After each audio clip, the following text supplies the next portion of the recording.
tortuous process, dates rejigged, last-minute cancellations. Sometimes it was her fault, more often his.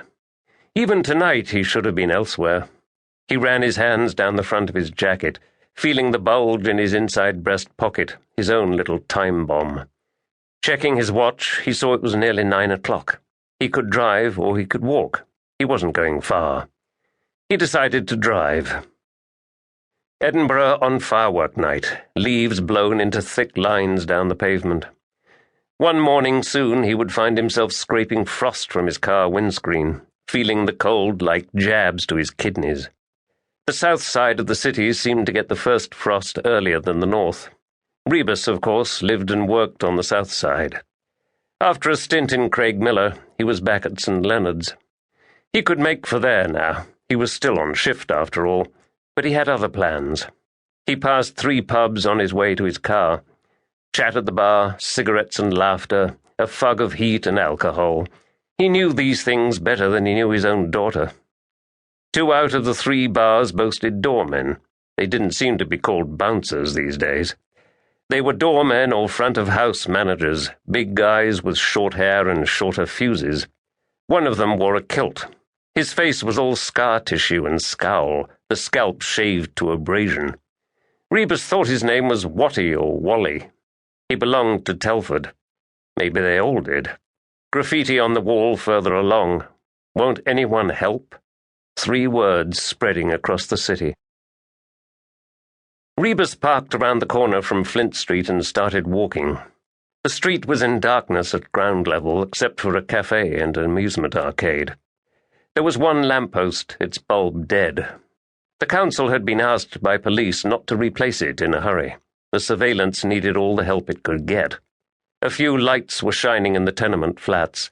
There were 3 cars parked curbside, but only one of them with people in it. Rebus opened the back door and got in. A man sat in the driver's seat, a woman next to him. They looked cold and bored.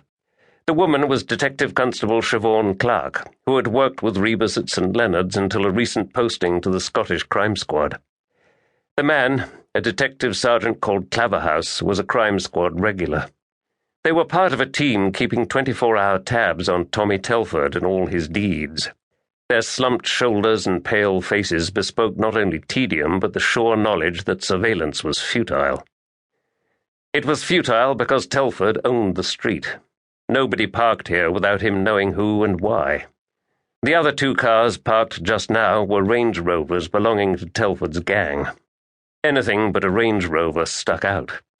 The crime squad had a specially adapted van which they usually used for surveillance, but that wouldn't work in Flint Street.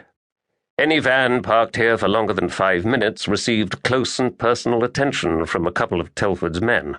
They were trained to be courteous and menacing at the same time. "Undercover bloody surveillance," Claverhouse growled.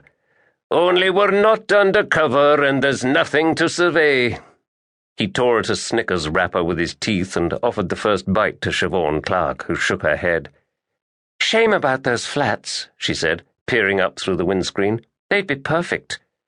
"Except Telford owns them all," Claverhouse said through a mouthful of chocolate.